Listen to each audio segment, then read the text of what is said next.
There's a story almost no one in religion wants to talk about. A monk who devoted his entire life to God, who prayed, fasted, copied scripture, obeyed every rule. And yet, this same monk uncovered something so simple, so undeniable, that it accidentally shattered the very faith he was trying to defend. Not because he wanted to, not because he rebelled, but because one question kept growing louder. If God is perfect, why is faith so fragile? Today, we're telling the story of the monk whose search for truth unraveled the illusion he worshipped. And here's the twist. What he discovered isn't just history. It's happening again, inside millions of people right now. Let's begin. The monk who asked the wrong question. Picture a silent monastery at the edge of the world. The stone walls hold the cold the way a locked chest holds secrets. Every sound is swallowed before it can breathe. Inside that stillness, a young monk kneels on a worn wooden floor, whispering prayers he has repeated so many times that the words no longer feel like language. They feel like habit. He waits for something to happen each time he speaks them. A spark, a warmth, a presence, anything. He waits because everyone around him insists that prayer is a doorway and that God stands on the other side. But when he closes his eyes, he feels nothing at all. Not an echo, not a whisper, not even the faint reassurance of being heard. He watches older monks speak of divine certainty, with glowing faces and steady voices. They tell stories of visions. They describe moments of overwhelming peace. They describe faith as if it were a flame that bursts to life the moment you ask for it. But for him, faith flickers only when he forces it to. It never appears on its own. It never stays. And beneath his devotion, there is a quiet truth he cannot shake. He is not feeling what he is supposed to feel. At first, he blames himself. He assumes he is unworthy, impure, spiritually defective. He fasts more. He prays longer. He punishes every stray thought that wanders outside the narrow walls of doctrine. Yet the emptiness remains. And over time, that emptiness begins to feel less like a failure and more like a clue. One night, he sits alone in the candlelit scriptorium copying sacred text onto fresh parchment. The ink glides smoothly, but his mind does not. A single question rises in him with a clarity that startles him. What if the problem is not my devotion? What if the problem is the belief itself?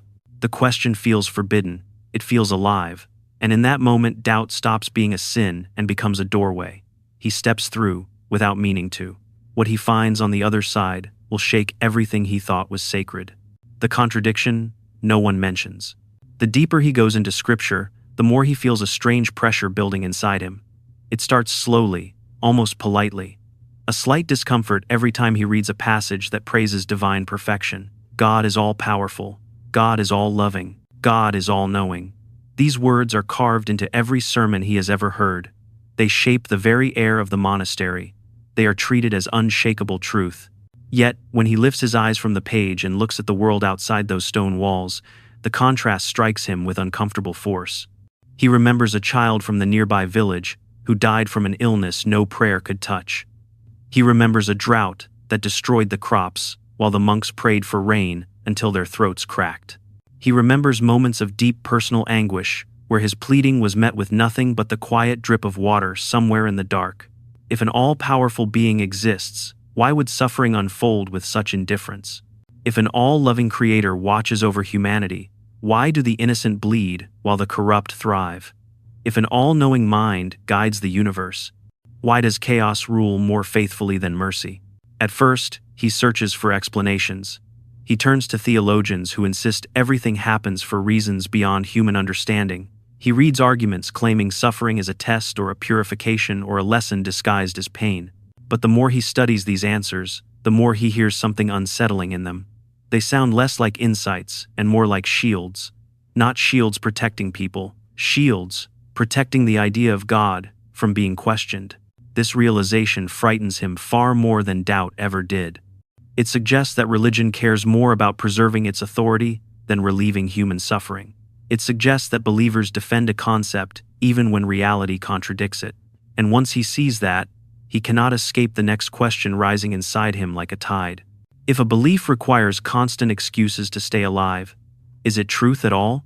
That question lingers in the air, heavier than any prayer he has ever spoken, pulling him toward an even darker discovery waiting ahead. If truth is so sacred, why must it be protected? The The longer he lives inside the monastery, the more he begins to sense a subtle but undeniable pattern. It appears first in small moments: a curious question met with tightened faces, a gentle uncertainty met with a stern reminder to trust, a request for clarity met with the same familiar phrase: faith does not need explanation. These moments would seem harmless on their own, but together they form a disturbing picture that he cannot ignore.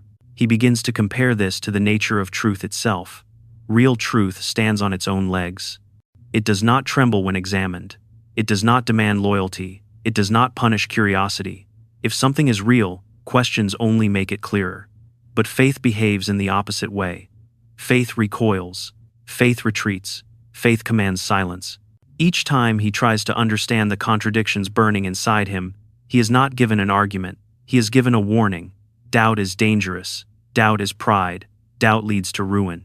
He starts to wonder why an all-powerful truth would need to be shielded like a fragile artifact. Why a belief blessed by the creator of the universe would require fear to keep it standing. Why silence is treated as a virtue while inquiry is treated as betrayal. Then the realization arrives with the sharpness of a blade. The more a system forbids questions, the more it reveals its own insecurity. Any belief that requires silence is not built on truth. It is built on control. This thought shakes him, but he refuses to rely on instinct alone. He needs proof. He needs to see whether the walls of the monastery exist to protect faith or to imprison doubt. So he begins paying close attention to what the monks do not discuss, the ideas they avoid, the books they never reference, the contradictions they pretend not to notice. And one afternoon, almost by accident, he discovers something hidden in a place no one expected him to look. What he finds next will confirm his worst suspicion: the hidden shelf in the library.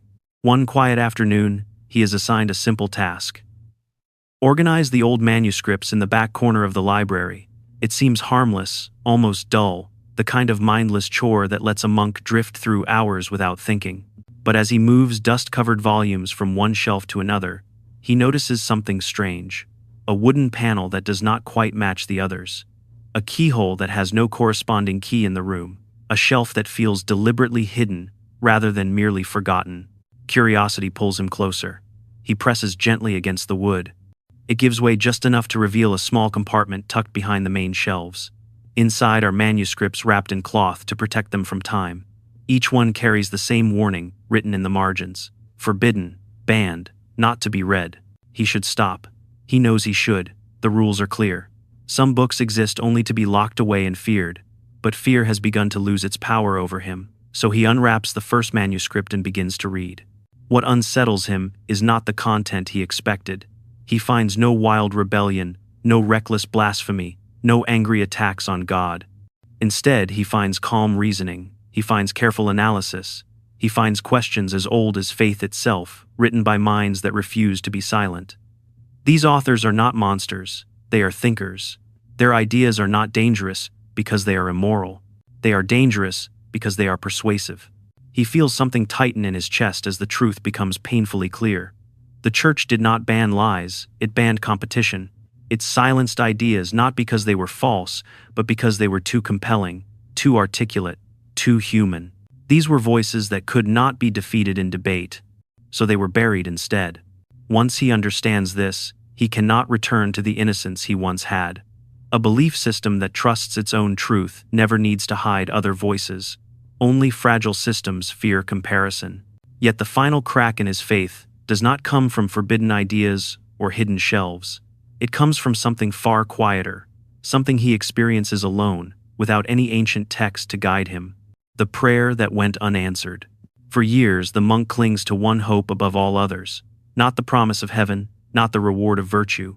He wants something far simpler and far more human.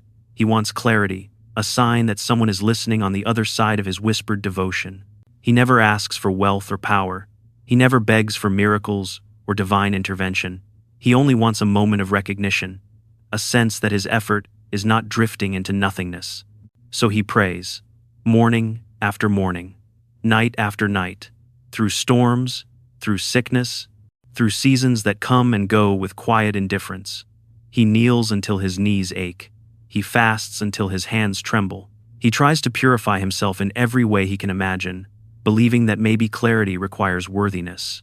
Maybe the heavens stay silent because he is not yet ready to hear. But over time, he begins to notice something unsettling. Nothing in his world changes except his own thoughts. There is no voice, no guidance, no sudden wave of understanding. His prayers feel increasingly like echoes bouncing off the walls of an empty room. He listens harder, hoping for a whisper, a tug, a spark, but the silence remains perfect and absolute. At first, he comforts himself with the explanations he has been given. Silence is a test. Silence means God is working in unseen ways. Silence is a form of communication he simply does not yet understand. But eventually another interpretation starts to form.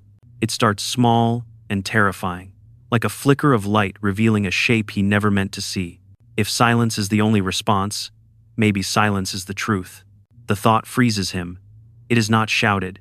It does not arrive with drama. It slips quietly into his awareness like a fact that has been waiting patiently for years. And once it settles inside him, he cannot push it away. He realizes that his prayers produce nothing except an emotional cycle he generates himself. Hope followed by longing. Longing followed by disappointment. Disappointment followed by renewed effort. Yet he still refuses to let this conclusion be final. He needs certainty. He needs one last test, one final step that will either restore his belief or end it completely. It is a simple experiment, and the outcome will change everything. The experiment that broke his faith.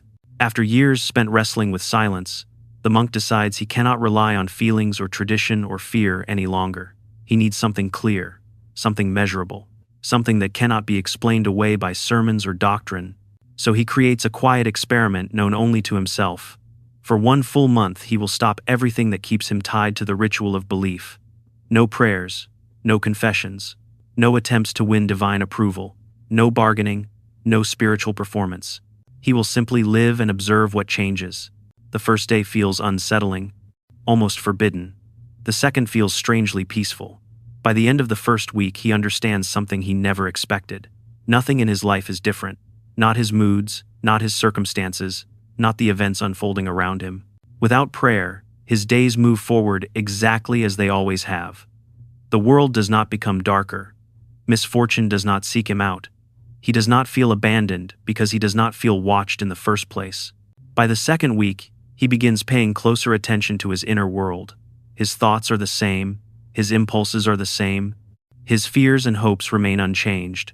The presence he assumed was divine begins to look like a projection of his own longing. A voice he mistook for something supernatural now sounds like his own conscience repeating lessons he was trained to believe were sacred. His relationship with God feels identical because the relationship was always internal. The realization arrives slowly but with unmistakable weight. The only thing prayer ever changed was his guilt. Prayer created the wound and offered itself as the remedy. Prayer convinced him he was broken and then demanded more devotion to feel whole again. Without guilt, the entire structure begins to collapse. And when he sees this, he feels an unexpected sensation, relief, a lightness he has never known. But there is still one more insight approaching, a revelation deeper than silence, deeper than unanswered prayer, deeper than the experiment itself. It will not only break the foundation of his belief, it will rewrite his understanding of human faith altogether. The final insight: humans created the God they needed. As the monk pieces together years of silent prayer, unanswered longing, forbidden ideas, and the simple experiment that revealed nothing divine at all, a single insight begins to crystallize. It does not arrive with anger or rebellion. It arrives with clarity, the way dawn slowly replaces the night. He realizes that all his life he has been taught that humanity discovered God, but the evidence before him suggests something very different. Humans did not uncover a divine presence waiting to be found. They invented one. They invented a figure to explain the storms that terrified ancient villages. They invented a protector to comfort the dying when no human words could ease their fear. They invented a judge to threaten the wicked and reward the obedient. They invented a cosmic parent to fill the silence of the universe with imagined meaning. And over time, these inventions hardened into doctrines. Rituals formed around them. Rules were crafted to preserve them. Threats were created to defend them from scrutiny. He sees now that every tradition he once cherished served a specific purpose, not to reveal truth, but to protect an idea, not to guide humanity toward understanding, but to keep believers inside a structure built by other humans long ago. The fear of questioning, the warnings against doubt, the pressure to obey, all exist to defend the fragile nature of this creation. A real God would not need such defenses. A human invention does. With this realization, the monk finally understands why his faith crumbled. Faith does not collapse because of evil or temptation or spiritual failure. It collapses because of honesty. The moment he allowed himself to follow questions instead of fear, the illusion could no longer hold its shape. Yet honesty demands a price.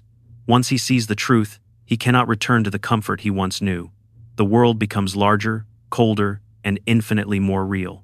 And now he must decide who he will be in that reality. The escape. When the final insight settles in him, the monk feels no desire to confront anyone. He does not seek to expose the flaws in doctrine or challenge the authority of the elders. He feels no impulse to argue, to convert, or to tear anything down. He understands that belief built on fear cannot be dismantled by reason, and belief built on habit cannot be dissolved by a single conversation. So, he keeps his silence, not out of obedience, but out of clarity. This is his awakening, not theirs. For several days he moves through the monastery like a ghost. He joins prayers he no longer believes in. He repeats words that feel weightless on his tongue. He bows, he chants, he eats in silence, all while knowing that his mind is already outside these walls. What he once accepted as sacred now feels like a carefully staged performance. He sees the machinery behind the ritual. He feels the emptiness he once mistook for holiness. And with each passing day, the need to stay fades a little more. One morning, long before sunrise, he rises from his thin straw mattress. The air is cold enough to sting his lungs as he inhales. He gathers nothing. No books, no relics, no reminders of the life he is leaving behind. He steps quietly through the corridor, past the rooms of men still dreaming inside a world he can no longer inhabit. The heavy wooden door at the entrance yields beneath his hand, and he walks out into the faint blue light of dawn. He does not leave because he lost faith. He leaves because faith lost him. He carries no certainty, no divine purpose, no promise of salvation. What he carries instead is freedom, raw, unsettling, and honest. A freedom built on a single truth he can finally accept. It is better to be confused in reality than confident in illusion. And this brings us to the part of the story that concerns you, the part where his journey begins to mirror your own. Today, millions of people are quietly living the same story. They ask one honest question, they notice one contradiction, they feel one prayer dissolve into silence, and suddenly the structure they trusted begins to shake. Not because they failed, not because they are sinful or misguided, but because truth has a strange and powerful habit. It survives every question, while faith rarely does. The monk never intended to destroy belief. He simply followed honesty to its natural destination. And if you have ever felt that same pull, that small inner voice whispering that something does not quite add up, you are not alone. You are not broken. You are waking up. If you value truth over tradition, clarity over comfort, stay with this channel. Subscribe and keep walking this path with us. Keep questioning, keep thinking, and above all, stay free.